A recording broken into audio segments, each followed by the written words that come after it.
the library, a place most of us only frequent during our childhood and school years. I'm in Chula Vista to visit the Filipinos of South Bay exhibit, a well-curated summary of who we are, how we got here, and how we've shaped American history. The exhibit is here to teach people of all ages and backgrounds about their own history or that of their neighbors.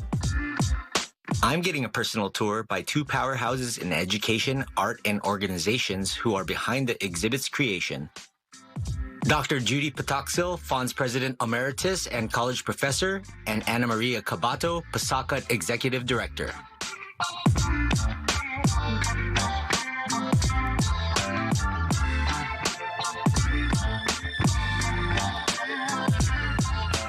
So the Filipino-American experience has to start in the Philippines, and so this part of the Filipinos of South Bay exhibit includes a map of the Philippines and also more of the indigenous connections to the Philippines. The Filipinos came to the United States.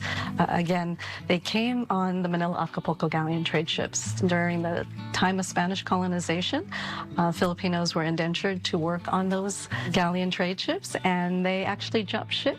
And there's a documentation of landing of Filipinos in what is now Morro Bay, California, dating back to October 1587. That is why October was declared by the Filipino-American National Historical Society, FONS, as Filipino-American History Month. Dating back to the 1760s, Filipinos jumped ship and started settlements in what is now the bayous of Louisiana. Just right outside of New Orleans. I've actually been to that area. Yes, so people don't know this history. They're surprised that Filipinos are the first documented Asians to cross and have a settlement even before the American Revolution. This is the early 20th century.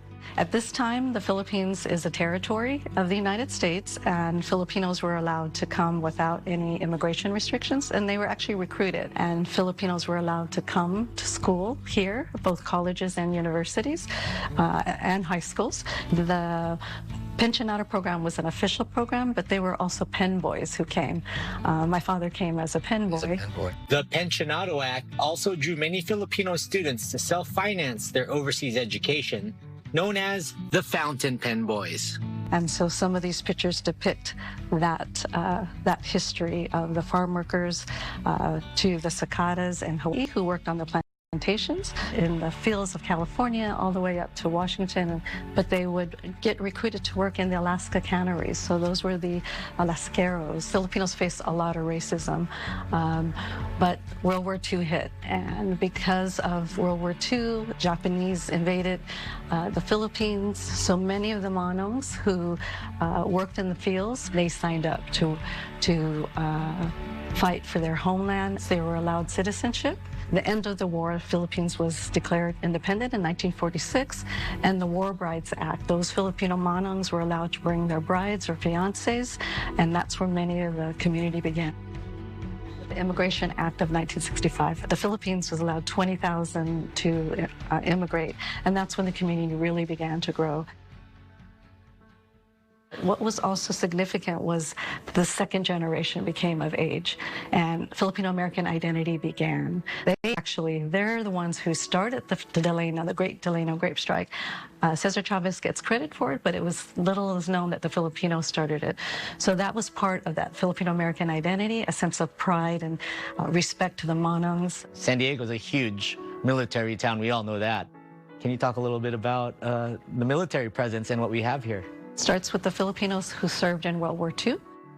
The Rescission Act cut the benefits out, and Filipinos of World War II were the only ones who that impacted.